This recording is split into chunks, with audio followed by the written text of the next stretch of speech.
What is up, you guys? Welcome to my channel where I talk about the low carb and alcohol free lifestyle. This is the foundation for how I'm choosing to live my life as an alcohol free person and a person that subscribes to a low carb, high fat diet, aka the ketogenic lifestyle.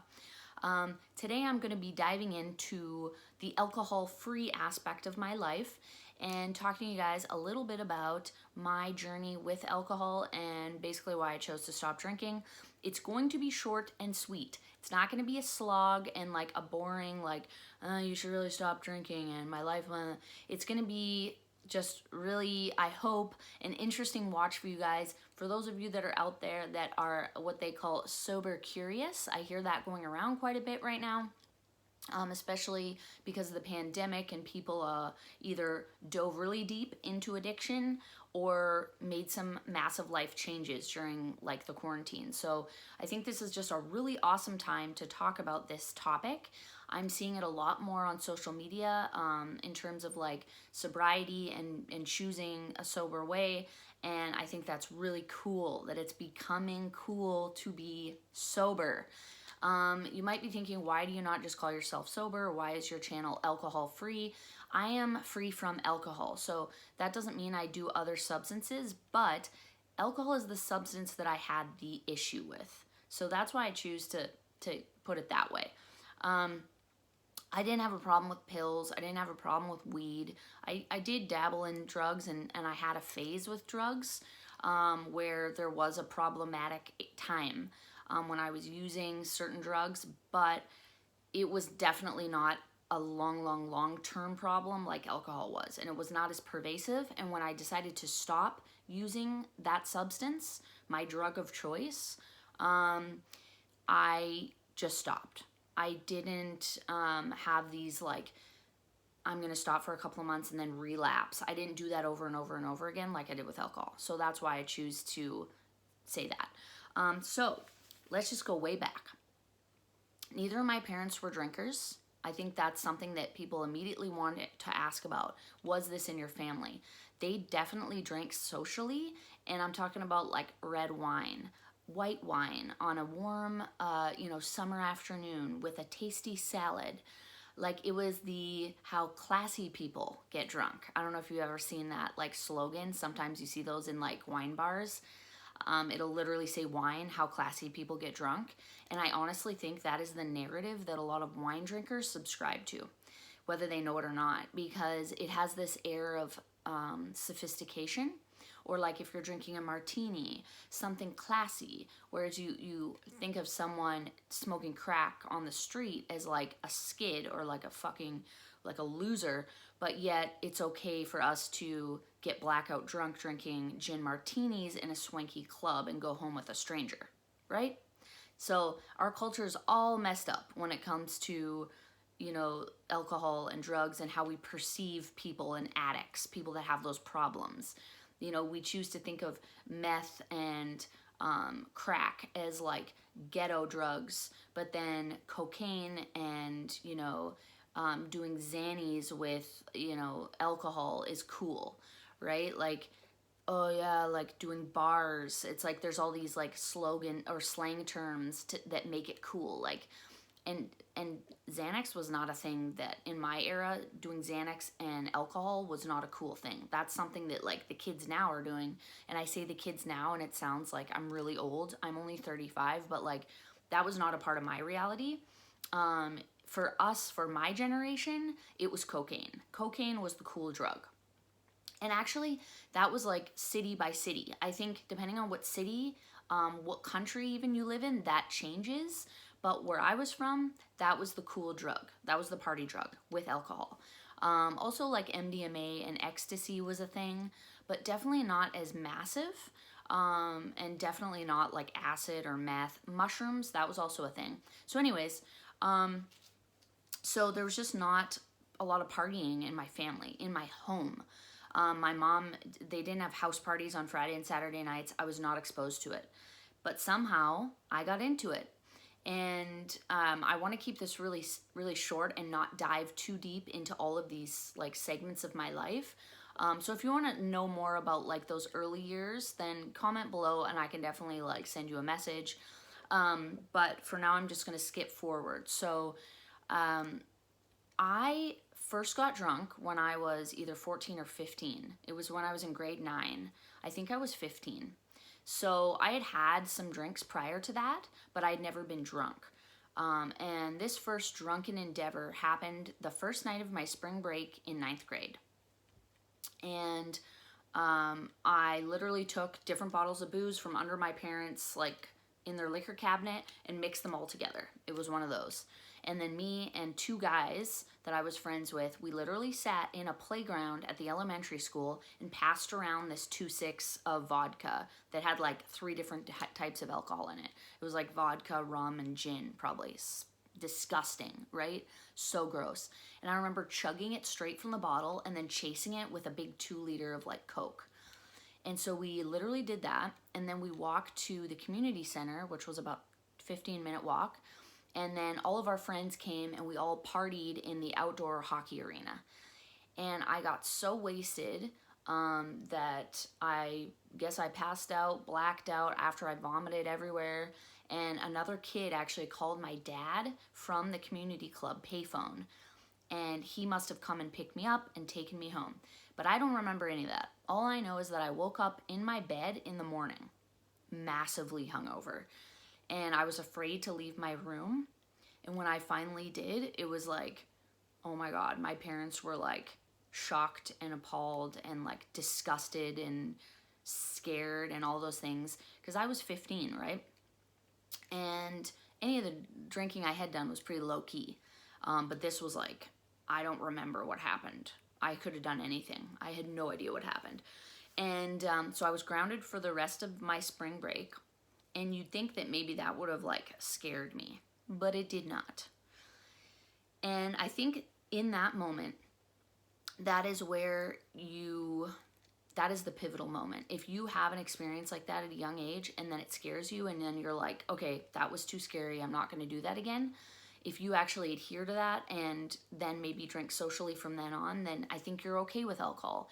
But if you have an experience like that and you don't actually get that scared from it, like I was obviously really sad and scared and embarrassed for like a period of time, but I went right back to alcohol. And from then on, basically, I drank for fun every single weekend. House parties, we used to call them bush parties, where we'd party outside, literally out in like a park or in the woods or something. A backpack full of beer, someone would bring an acoustic guitar, there'd be like 15 kids, we'd all get wasted, people would be hooking up in the bushes, like it was crazy, but it was so fun, right? It was like we lived for that. So basically that's how it all began. And then from my life, from there on out, school became less important. And the only thing that I really cared about is my friends and being cool and going to parties and what guy I was like, had a crush on, who had a crush on me, where were we going that night. And it was just, that was our life. And that continued to be my life well into my 20s.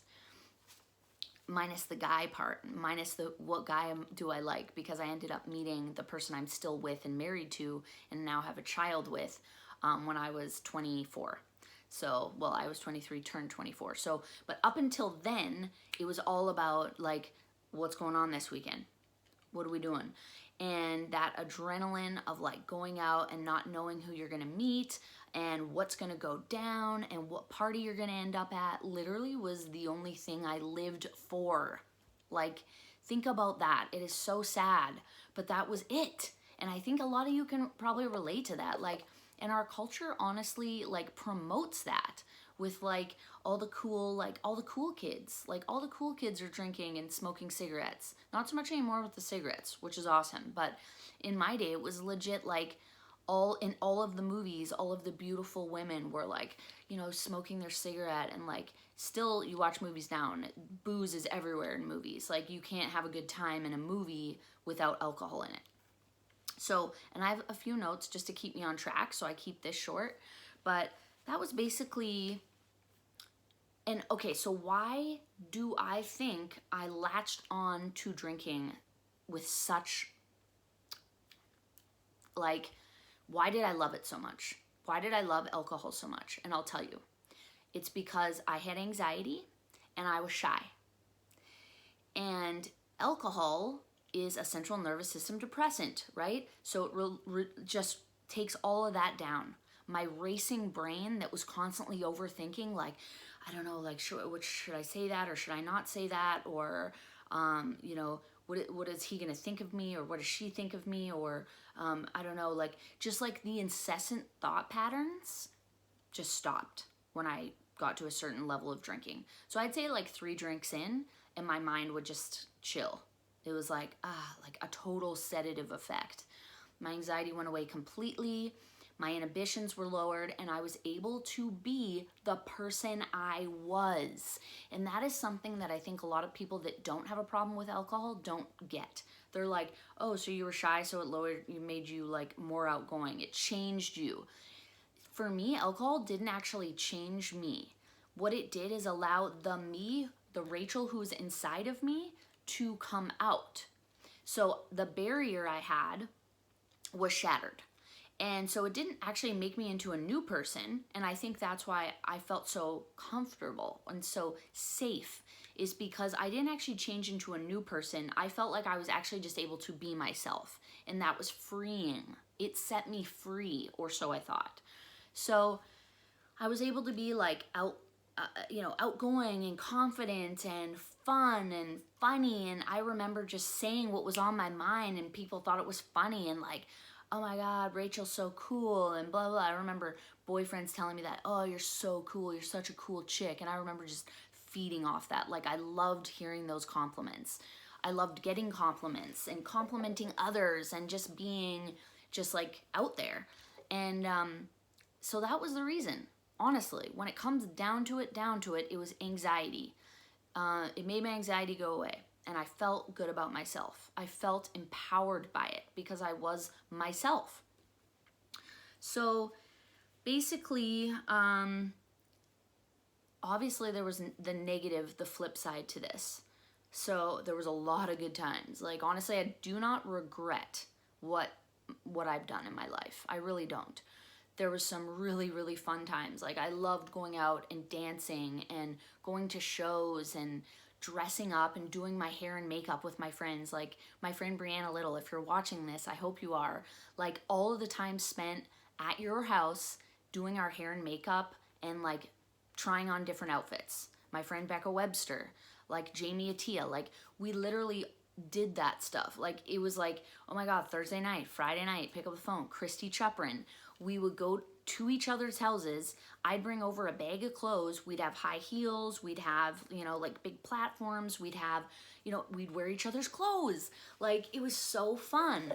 Like I said, doing our hair and makeup. Like, I remember literally being in Vancouver, Canada, and I had orange hair and it was long, and literally taking kitchen scissors and chopping the whole top up to make a mullet, and wearing like a legit like neon yellow, or no, this was like a gold outfit. My friend Becca had this gold top and I had these gold leggings, and then I had gold Reebok high tops, freestyles I think they were, and I literally had an orange mullet that I had just cut up, wearing crazy makeup, and then I was wearing this gold outfit from head to toe, and we went out, and like I remember it was just like the best night ever.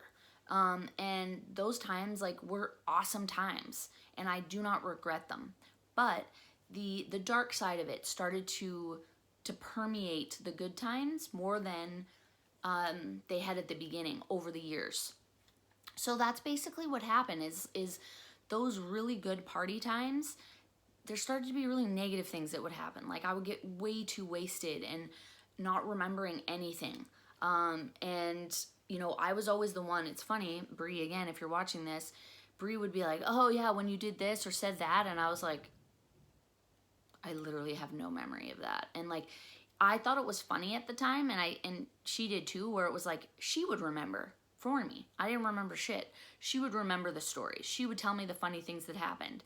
But then like, as the years went by, I was more disturbed by it. I was like, this is kind of disturbing. Like, I'm not remembering things.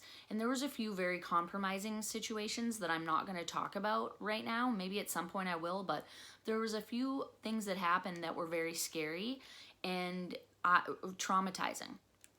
And So all these things kept piling up, negative feelings about what I was doing and just feeling bad about myself, waking up in the morning with my anxiety coming back with like a vengeance. Like yes, in the moment I had no anxiety and I felt awesome, but then the next day it was getting to the point where it was like I didn't like myself. I was like self-loathing, and like the anxiety was like crippling, and just like, oh my God, what did I do last night? What did I say? How did I embarrass myself? Looking at photos like in my phone that were just, in those days it wouldn't have been in my phone. I had an actual digital camera, but like, yeah, looking through my digital camera and just being like, ooh, like, ugh, like that pit in your stomach. And if you've been in that moment, you know what I'm talking about. Like a legit feeling of like, I am so embarrassed and there's nothing I can do. It will only take time for this feeling to pass, and I can kind of like message my friends and be like, hey, sorry about last night, like I was really wasted. And they'd be like, no worries, lol. Like, but it still doesn't take away the shame and the guilt. And so something that I started doing to get rid of my anxiety was now threefold during the daytime. So that really pushed this cycle deeper and darker, because then I'd be literally waiting until cocktail hour where I could start having drinks and get wasted again to make my anxiety go back down. So that was the cycle. And basically I'd party till like 2 a.m, wake up, go to work. This was after I finished high school, of course. Go to my whatever job I had, be super hungover all shift, get off work, party all over again. And I did that like every single night. And I had all these methods. I had like hangover tea. I would have like a triple espresso drink. But everybody I knew lived like this. That's the crazy thing. It's like when you're in that scene, everybody you know is doing that. So it literally does not feel that abnormal. It really doesn't. If anything, it's this like grungy glam that is so romantic. It's like, and I'd go to work with like literally my makeup still from the night before sometimes. Like reapply my lipstick, go like this with my hair, spray it with hairspray, put some more mascara on my already caked eyelashes, add more shit to my eyebrows, throw on a cool outfit and be like, what's up? Like, I'm here at work, super hungover, didn't think anybody knew. And that's the thing, once you get sober and you see the people that come to work hungover and think that you don't know, everybody knows. We all know. You're not hiding it from anyone. Like, you have booze seeping out of your pores, dude. Like, it's not a secret. But when you're in that mode, you actually feel like you are keeping it a secret and you're doing a really good job of it. Like, you literally feel like that. And comment below if you can relate to me on that one. So yeah, basically that's how I live my life. That's how I live my life and I'd say that drinking every single night, going out to the bars, that started probably at 17. Seriously. And I did that through my entire 20s. So what suffered as a result of me doing that? Never went to university and finished any kind of program, or just picked something to do, whether that was photography, that's something I wanted to do, being a fashion designer, being a marine biologist, being a singer. There were so many things I wanted to do. Guess what I also wanted? I wanted to have a fit, toned body, and I wanted to feel healthy and be thriving. And guess what couldn't happen because of my alcoholism and drug use and lifestyle that I loved so much? None of those things were possible as a result of that. So I'm going to kind of wrap it up because we're at 19 minutes and I hear my baby starting to fuss in the other room. So that is why I became addicted to alcohol. And it took me until it was in 2016. So I believe I was 28. I'm not going to try and figure that out right now, but I think I was 28 or 29. And now I have to figure it out. So that's 4 years, 16, 17, 18, 19, 20, 4 years ago. That doesn't seem long enough. Has this much changed in 4 years? Okay, I guess it was 4 years ago. Only 4 years ago. I don't think that's true. Oh my God. Okay, I'm 35 right now, and I had tried to stop drinking. Yes. Okay, so I stopped using drugs for sure 100% in, I believe it was 2013.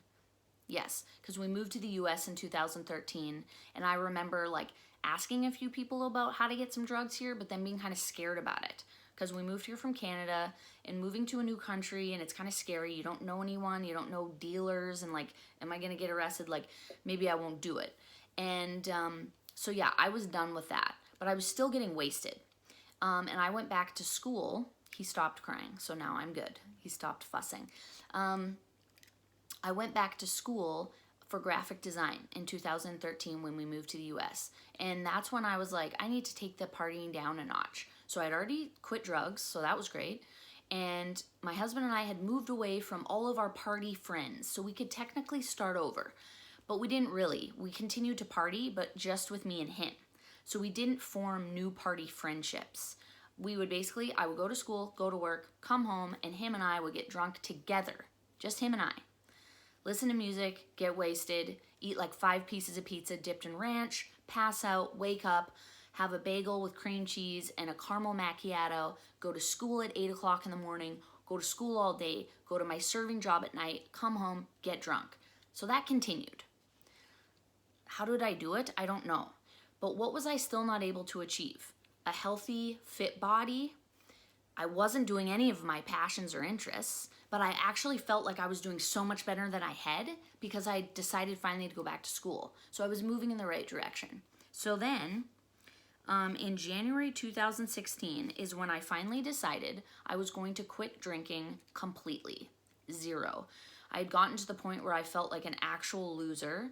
My body was beyond anything I had seen it before. I was 30 plus pounds heavier than I'd ever been in my life because I didn't care. I ate whatever I wanted to and I drank like a fish. But somehow I was confused as to why my body looked the way it did. And it's like when you eat whatever you want and you drink 15 beers in a night and you're 5'4", it's gonna start to add up, right? Like, it's so logical, but when you're in that, you just don't see it. You're like, but I'm having fun, but I also wanna have a fit body, and I also wanna like do all these extracurricular things, and I wanna go to the gym, and I see other girls doing it. They have drinks, they're 130 pounds and still look good and still party. Why can't I? For me, I couldn't marry the two. Some people can. Some people can get away with going to school, going to the gym, and still getting drunk on a Friday and Saturday night. I couldn't do it. So basically, I stopped drinking, I started doing the paleo diet, and I started going to the gym 3 times a week. That's all I did. Over the course of like, I think it was 6 or 7 months, I lost a lot of weight. I felt amazing, and it was the start of this whole new unbelievable journey that I called my fitness journey, which is what everybody calls it online, right? But I was literally like, I didn't realize that I could live a different life. And I really want to talk to you guys in so much depth about the transformative experience that was. And it's honestly hard for me to even remember because it seemed like it was so long ago, but I'm looking at my notes and it was only 2016. But so much for the better has changed for me between then and now. And had I gone back to alcohol after? Yes. So I only quit for 6 months and then I started drinking again because I felt like I had conquered it, that I could be a social drinker. Guess what? I did that numerous times. So the longest I'd ever quit was 7 months, and that's when I was fully ketogenic, drinking ketones, and completely sober. That was the longest I'd ever gone. 7 months. Seriously. And that was like, at that point, was probably my 3rd attempt at quitting. And I kept thinking I had a handle on it and would go back to it. So to sort of wrap this up a little bit, here we are in 2020. I had done the ketogenic diet for the first time in 2018, and that's when I did it for 7 months. And that's when I tried exogenous ketones for the first time, and they literally changed the game for me. And not in, like I told you guys, I already had lost weight. So it wasn't about weight loss for me with the ketones. I had been doing Beachbody programs and doing like a portion control sort of situation at that point. And I was the lowest body weight I'd ever been. I was like 134 pounds. And there was just something missing. I was tired of portioning my food, putting it in little containers and measuring it out every day. I loved it for a period of time when my OCD was like, oh, this is awesome. And I think something when you're sober that you crave is a routine. And that's something that like a really regimented food program really helps with, actually, when you quit drinking, giving you that system, at least if you're a little bit type A. And so, but I got tired of it eventually. So I saw somebody doing ketones and doing the ketogenic lifestyle, and I was like, huh, is this the next step for me? And I tried a 10-day experience, 10 packs of exogenous ketones, drink one every day for 10 days, and it literally blew my mind. Go back and watch my videos. I'll put one on the cards at the end of this video so you can watch. I made a video, I think it was my 3rd day of drinking ketones, and my energy was just like fire. And so that kind of took me down the ketogenic journey. And I still fell off. I still had ups and downs from then to now. But as of now, I am drinking ketones, living the, alcohol-free life. It's been since September 2019. I was pregnant for 9 months of that, so that really helped me stay sober, obviously. I wasn't going to drink with a baby inside my body. But it got me over that hump. Now that I'm over a year and 2 months of being alcohol-free, I will never go back. And I know that's really scary to say, and I shouldn't say that as a person who has a problem with alcohol, because I know it's day by day, but I really never ever want to go back. And the alcohol-free lifestyle has done so much for me. Like, it's just like, if you're curious about what it's like to be sober and you're scared, do not be scared, because on the other side is more freedom and joy than you could imagine.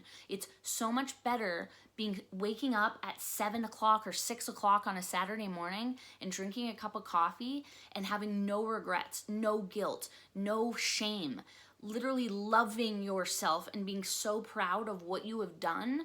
It's like, I'm getting goosebumps, you guys, because nothing compares to that feeling. And now I'm a new mom, and I can never imagine waking up hungover to my baby's smiling face. Like, I want to be so present for everything, good and bad. And so being low carb and alcohol free has kept my anxiety completely at bay. I'm not on any anxiety medications. I used to take Xanax before going to bed. I used to do CBD oil under the tongue, which is still good, but I don't even need it. I don't need it. So it helps me fall asleep at night, to not have sugar, to not have alcohol, to not have processed carbs.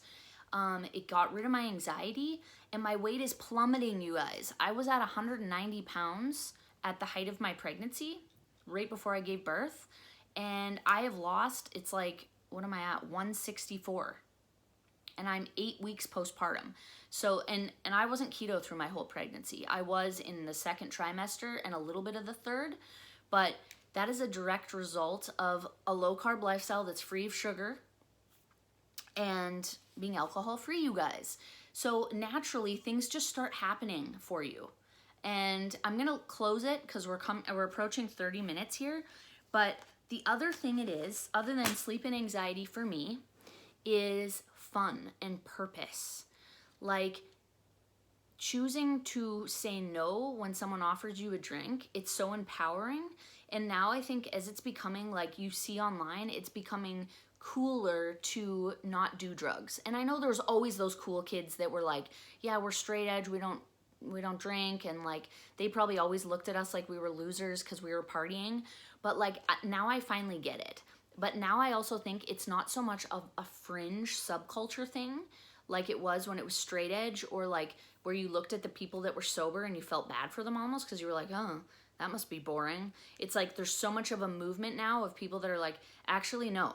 Sorry, I have like a hair dangling in my face right now. Whew. I have so much more fun in such a different way now. So anyways, I'm going to wrap it up. Some things for you to do. I'm going to shout out Sober Babes Club on Instagram. Follow that account. It's just an awesome community of people that are like badass sober babes, men and women. It's completely accepting of everybody. And he has awesome merch that you can buy and proudly represent your... I should have worn my Sober Babe shirt today. I don't know why I didn't for this video, but he's got merch that says Sober Babes. Be proud and just be so excited for a life that's alcohol free, and whatever that means for you. Sober, if it's pills or whatever drug of choice you have. if you're sober curious about it, 2020, we're nearing to the end of it. Why don't you make 2021, start it off being sober or alcohol free or quitting caffeine or sugar free or whatever you want to do. Like, think about a new beginning. And for me, it was quitting alcohol. That was the thing that allowed the rest of my life to open up. So I hope you guys enjoyed this video. If you did, please hit like and subscribe. I have new videos coming to you every Tuesday and Friday at 8 p.m. Central. And if you're interested in trying exogenous ketones or learning more about the ketogenic lifestyle or the low carb, high fat lifestyle, comment below and I will connect with you and we can talk about all the fun things that are involved in those worlds. So have an awesome weekend, you guys, and be your best self. That's all I got.